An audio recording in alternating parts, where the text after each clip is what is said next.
that gets me pumped up every single time. Jocko, he never fails. Never fails, but it's true, especially in times like right now, the way that the market's going, the things that we're seeing, customers we're dealing with, the problems that we're facing. It's good. It's all good. You get 13 deals in a day, half of them are cash, good. More opportunity for tomorrow. You don't sell a VSE on the first 10 deals of the month, good. You've got more opportunity to sell VSEs throughout the month. You've got to step it up. Let's look at things in the optimistic way. Let's look at it as an opportunity and take control. I love it, man. Got me pumped up. So today, I'm going to talk to you a little bit about what's going on in the market today. What is F&I doing right now? What are we seeing? And what are we going to see in the next 90 days, 180 days? What's it look like? Well, I've been diving into the news a little bit, but before we get on that topic, before we dive into the market relevant stuff in F&I, I wanted to say a little congratulations to a few people. First person I want to congratulate is Lucas, my man Lucas. He's over there with Don Hobden at the Kia store in Alabama. They're rocking and rolling. He's putting in the work. He's actually the one who recommended the Jocko video that you just saw. So congratulations to Lucas. Keep putting in the work. You're just getting going. I'm excited to see where you go. Another congratulations to Mr. Chris Waltz. I know I've said congratulations a few times before, but he's ramping it up, man. I think he's at $2,700 a car. I know it's early in the month, but I mean, when we first started, we're at $1,400, $1,500 a car. Keep it up, dude. Keep pushing the needle. Keep growing. Keep tweaking the processes, and let's do this thing. Let's win together. We had a one-on-one, a great one-on-one. He's tweaked a couple little things about the process, about getting the deal, submitting the deal, who's looking at the deal first, who's getting involved and how early, and they're seeing a big reward from it, him and Denon. So congratulations to both you guys putting in the work, striving to get better every single day, that 1% better every day, and compounding that up to be an elite F&I manager. And that's what we're all here for. We're all here to learn from each other. And yeah, congratulations to you all. Randy, Jess, Derek over at the Allen Chevrolet, keep pushing. 300s right there. We've got the Garland Shelton group with John. We've got Winnie, Carrie. We've got Terry. They're all out there doing their thing. They're moving the needle. I know last month was a little bit tough, but let's push through this month. Let's hit 2,500. I know the benchmark's 2,000, but let's hit 2,500 bucks so that we can clear that. And congratulations to all of you. That have put in the work, that have been showing up to the trainings, that have been watching the trainings, implementing. You can watch all day, you can jump in the Q&As, but at the end of the day, if you're not willing to put in the work, if you're not willing to actually do the things that we talk about, you're not going to see a difference. It doesn't matter if you jump in there and train and in one ear, out the other, or even soak it up and learn it. If you don't put it into play, it doesn't matter. So let's focus on that this month. These next 30, 60, 90 days, let's start putting things into play, like the time blocking. I have a whole list. I just made a whole time blocking sheet that was like what I did in F&I. I went through my old notebook when I was in F&I and blocked it out just like what I had it. So I'm going to share that with you guys. Next week's going to be a training. I'm going to go back to the roots. And I'm gonna look at implementing the time blocking, the 3-peat, the 10 in 10s. We're gonna talk about all the little action items that you can be doing, that you can be working on right now. Little tweaks, that's what it takes, little tweaks, okay? So now we're gonna get into the F&I market. What's going on in F&I? What's going on in the dealership all around? What should we be looking for? And yeah, let's stay ahead of the game. That's what it's all about. Be informed and stay ahead of the game. So on that note, you're going to see a lot more of this on your lot, from what I'm hearing. A lot more wrapped cars. Some new inventory is starting to rise. We're going to see about a 20% increase in the next, between the end of the year, a 20% increase in new vehicles. Now we're also going to see a little bit of a decrease on our used units. So our used inventory might be going down a little bit here in the next few months, but our new inventory is going to start to replace it. Those manufacturers are going to start to flood in that inventory to replace those. Now, what does that mean for F&I? You might be thinking, I don't care what kind of cars we have as long as we're selling them. Well, we need to think about that. We need to think about that. So Well, let's look at the triangle of our pieces of finance. What we look at, the holy grail, the holy triangle. That's transparency, convenience, and clarity. So we have to be transparent, clear, and convenient for the customer. If we do all three of those things, it's a win-win for everybody. For you as a finance manager, for you as a dealership employee, for the customer, for the dealer owner itself. So we need to focus on those. What are those things that fall in line with that? Well, new inventory means new products, new buttons on cars, new things that could fail. So what does that mean? We need to enlighten ourselves on product knowledge. We need to say, hey, what's going on right now?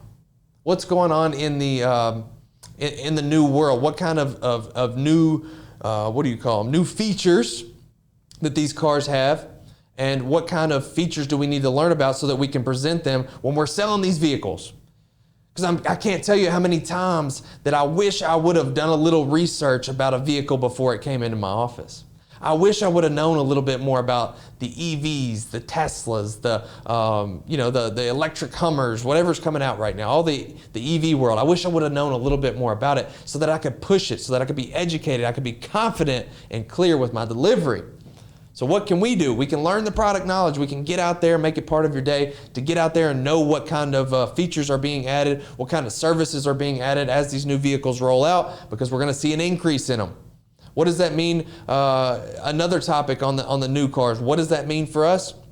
It means that our reserves are probably going to be a little bit higher. It means that our loans are probably going to be a little bit higher. We're going to start to get those higher units, those $40,000, $50,000, $60,000, $70,000, $80,000 vehicles roll in through there because new vehicles are more expensive. So we can look forward to that, leveraging that with the lenders. Hey, I'm sending you $300,000 or $400,000 a week, a day of new vehicles. Let's leverage that with the lenders. They're getting those loans. They're getting that dollar amount. They're collecting that interest. So let's use that to our advantage. We're also able to sell cheaper coverages typically. You can do a wrap. So they already have a 3-year 36 or a 5-year 60 or a 10-year 100, and you can wrap that up. It's usually cheaper so that we can make more profit. So those are some new car things that we could be looking at. Those are some things that we need to learn about, embrace ourselves for the future so that we know what to do when we get those new cars, that influx, that 20% increase. You're also going to get more leases. So go back to the lease training and touch up on all your lease knowledge, all the descriptions, the words. You need to be familiar with that, what the different programs offer and how their lease is different so that we can move on the fly. Definitely look into those type of things. Now, on another note, the banks right now, and this was in automotive news, the banks right now they're looking to please the dealer. They're looking for loans. They want that indirect side. So a lot of banks like Axos Bank, AXOS Bank, you need to look at them. Flagship and American First Credit Union. Those are the three in the article. And they're looking to fast fund deals. They're looking to get them as fast as they possibly can. They're hiring more underwriters. They're cutting steps. They're making sure to pivot instead of some of the things they used to look at, like just the credit score. They're looking at PTI, they're looking at DTI. So if your customer might have a little bit lower of a credit score, you might be able to push it if their debt to income is good, if the payment to income is good. So make sure you have all that calculated out when you call the bank so that you have that to leverage. They're wanting the loans. It's out there, and they're going to be more aggressive in the next 30, 60, 90 days, especially with this new inventory, because it's a lot better for the bank if something was to happen. They've got a newer vehicle. The collateral is better than if it was on the used side. So look out for those. They're saying that the terms, they're cool with lengthening the terms. So make sure we're leveraging, and I know we talk about this all the time, but make sure we're leveraging the terms with the lenders. We've got to make sure that they know we're trying to put a deal together, and one of the ways that we could do it is take it out 6 months, take it out another year, take it out 84 months, 87 months, whatever that bank is looking at, however long that they can go on the term. We want to maximize that. Focus on the PTI. It's getting the customer's payment down. It's making sure that they'll make the payment. And it shows in the recent studies that customers with lower credit scores that have a longer term but have a better payment, have an easier budget payment, they're going to keep making those payments. So it's better for the bank. So leverage that. We've got to be informed. We've got to stay educated. And that's what I'm going to help you. That's why I'm here to help you do that. I'm going to stay in the market. I'm going to try to be as relevant as I can. I'm going to leverage our 100 plus 800% GM owners and GMs throughout the program, all the little events that they're going to, the manufacturer events, all the lenders and stuff that they use. I want to leverage that so that we can use it to help each one of you all. Another topic, another big topic on the market right now is negative equity. Got a lot of customers that bought a couple years ago that, they're in negative equity. They want to trade out of it. They want to get something different, like normal trade cycles. It's different now. COVID, we were charging 10 grand, 15 grand over sticker. And instead of that $4,000 or $5,000 worth of rebates, or instead of those dealer discounts, used cars were the same as new cars. So we're taking kind of that hit right now. This was an article through Automotive News that one of the presidents or the VP of TransUnion listed. He said, in the first quarter, used car borrowers had an average of almost $9,000 in negative equity, according to J.D. Power. 9,000. 9,000. Like 6 years ago, if we would have tried to get a customer approved and we looked at their trade and they were $9,000 hooked, it ain't going to happen, or it's going to be really tough to get it to happen. Now these banks are kind of opening up the windows. They understand we're going to see more of that. So to continue to get loans, they're kind of accepting it. Just like he said, buying more expensive cars with less or no money down, no down payments. He says that's kind of what contributed, obviously. So another thing that they say at the very bottom of the article, it says the lenders are starting to see a huge LTV increase, greater than 140% at the origination of the loans, which is doubled to 30% in the first quarter from 14 in the year earlier. Wow. So don't be surprised, and I know you guys are probably already getting these, but don't be surprised when you see these LTVs start to hike up. But be aware, the lenders know about it. They know about that, and they're going to have to adjust internally. So we need to push that. We need to, again, push these lenders to understand what the market's doing. They're not in it every single day. I know some of the lenders just aren't gonna go with it. Some of your local credit unions, some of the banks you don't send a lot of deals to, some of the banks that just don't want to change. They're transactional, they're not relationship lenders. They're just not going to change. But the ones that we can, that we have influence with, that we have relationships with, let's update them. Let's keep them up to date on what's happening in the market. You know how awesome that would be to tell your lender something that they didn't know about the market? To tell a rep, to tell a buyer, to tell a VP, hey, you need to look at this. These other banks are doing this, this, and this. You need to make sure to stay relevant in the market, or we're not gonna send you loans. Same with a bunch of other dealers that you have. You need to stay relevant in the market. So instead of that customer being so upset that they have negative equity, we find a way to get it done. We're gonna comfort them. We're gonna show them, hey, it's a lot of money. You just traded out. Obviously, you bought it high and you're selling it low. And yeah, we can get it done, but this is what it's going to look like. Set the right expectation, okay? Now, this next topic that was really big on the headlines, and it has been for a while. It's nothing new, but making sure the customers don't wait too long. The customers don't wait too long. You all are going to be shocked when I tell you how long the wait was. Like, it's honestly embarrassing, to be honest. Like, if my customer waited this long to get into finance, 30 minutes? 30 minutes. Customers waiting too long for F&I, study finds. Car buyers are waiting in store for more than 30 minutes just to reach the F&I manager. It's taking a toll on customer satisfaction. No shit, pardon my French. No shit. If a doctor, so just look at it this way. A doctor comes out and says, hey, I'll be with you in about 5 minutes. 35 minutes goes by. 40 minutes goes by. 45 minutes go by. You're going to be upset. You're going to want to get in that office, tell them what's up, and get out. That's what they're doing. That's what the customer is feeling. If you tell the customer it's going to take 10 minutes and it takes 30 minutes to get in your office, they're going to be pissed. It's going to be harder to get them to look at you seriously. It's going to be harder to get them to buy a product. It just is. Time kills deals. We all knew that. That's old school. We all know that. But 30 minutes to get in the office? I know we don't have a whole lot of problem with that with you guys. I hope not anyway. But that just reminds me, and should remind you, we need to look at our processes. We need to look at how can we trim seconds, minutes off of that. And I've told you this before, but I'm going to tell you again because it's a hot topic. I put a timer on my computer, on my phone, 12 minutes. If I told the customer it's taking anywhere between 10 and 15 minutes, I'm going out in 12 minutes and I'm either grabbing them, bringing them in, or I'm giving them another expectation. Hey, Mr. Customer, I know it's been a little while. It's approaching that 15-minute mark like I told you, but I'm working with 3 different lenders. I'm back and forth on the phones. I'm typing in exceptions, and I'm trying to get you the best deal possible to save you thousands of dollars throughout your loan. Now, what customer in their right mind would say, hey, I don't have 10 more minutes to save thousands of dollars? You're going to get them.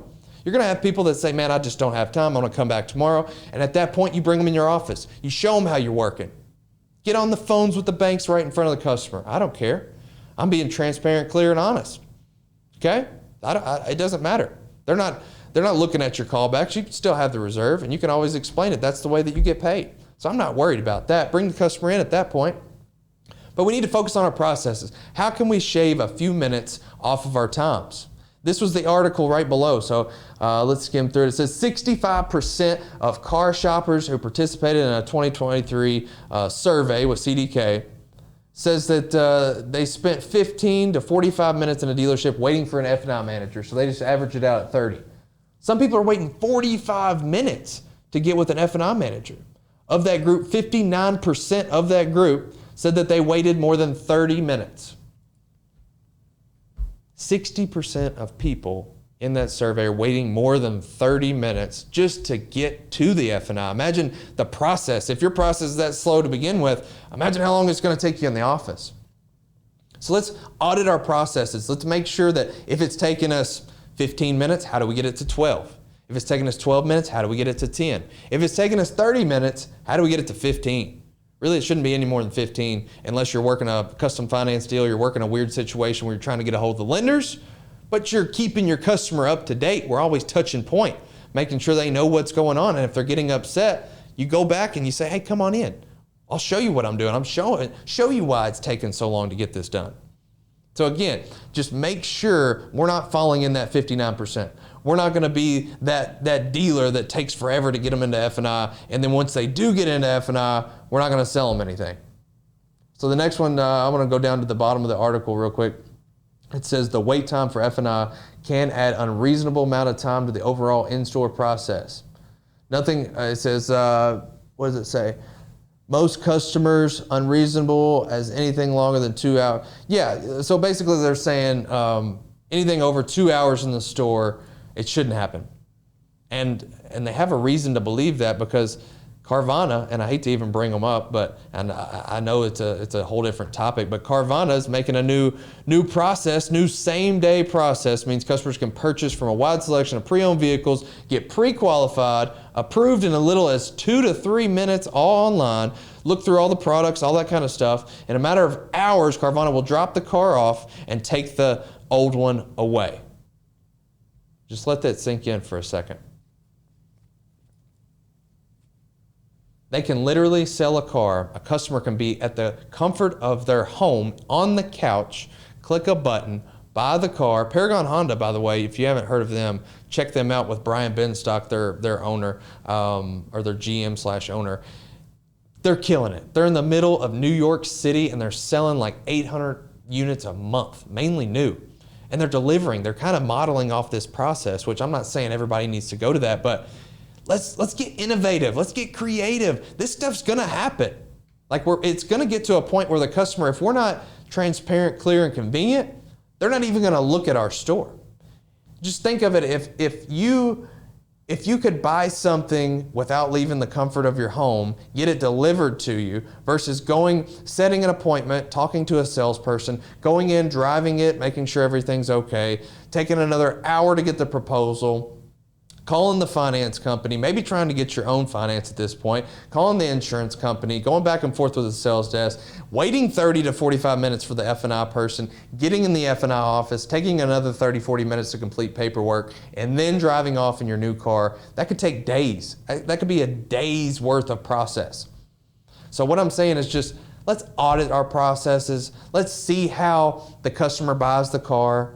Let's go through it. Let's do a role play of what does it look like to the outside world? What does it look like to the customer buying this vehicle? let's make it convenient, transparent, and clear. Let's think of the customer first, and I promise it will pay off in the future. You'll have people coming in your F&I office asking for product.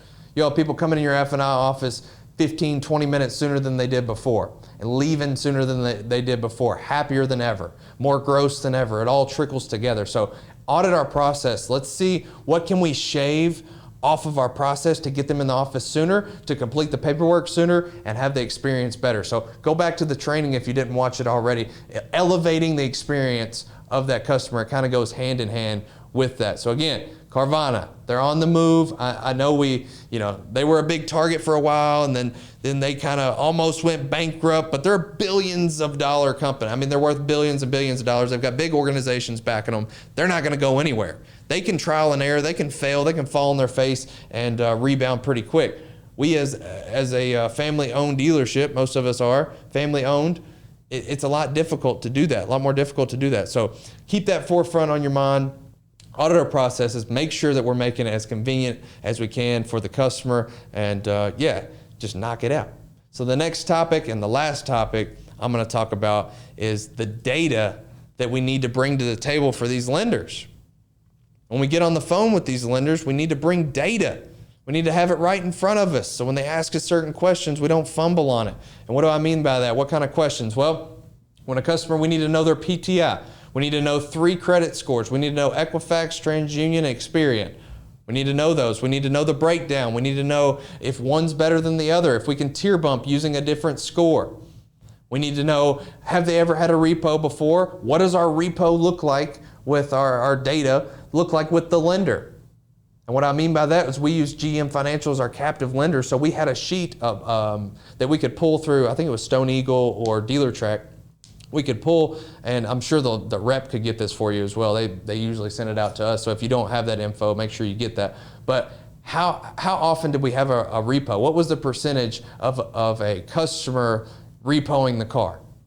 And ours was super low, super low. So we always had that information available, like, hey, dude, how many 0.05% of loans that we've sent through you in the last 3 years have been repoed, have been defaults. Whatever that percentage is, have that info available. The more data that we have, the easier it's going to be to convince and close these banks, these lenders.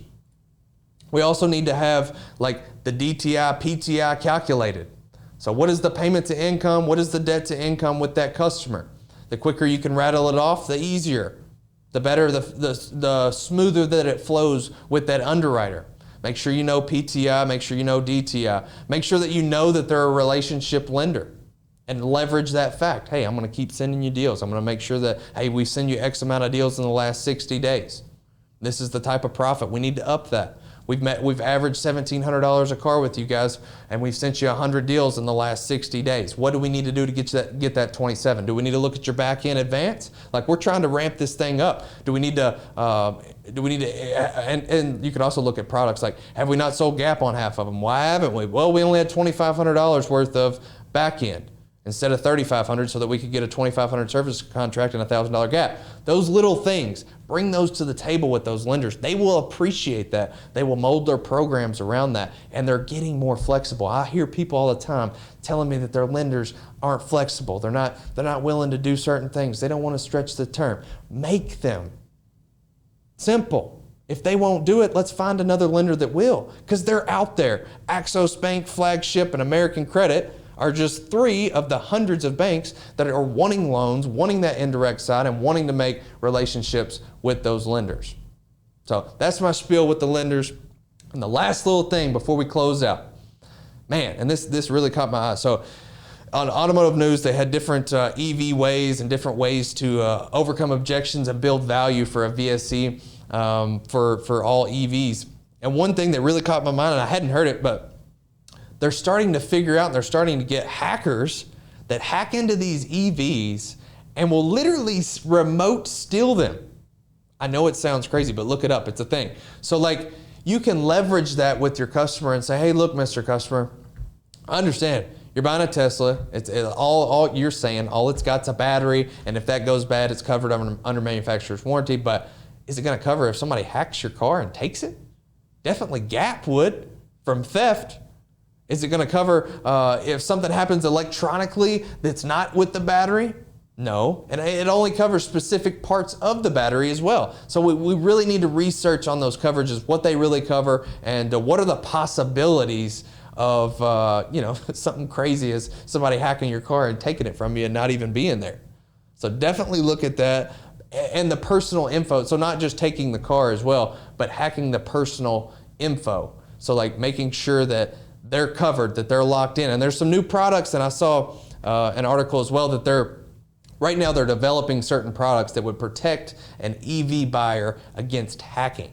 So I don't know what the product's going to be called yet. It's not out yet. I don't know of any companies that have that. Please bring it to the Q&A if you know. But look at those type of innovative, little creative ways. We're going to look at some products that are more beneficial for the EV world, might prevent certain things that we're not even used to, like hacking, driving away a car and they're not even in the car. They can literally remotely take the car. So I thought that was cool. Just wanted to share that with you guys. And that wraps up today. So I appreciate you taking the time. We'll see you in the next Q&A and 800%.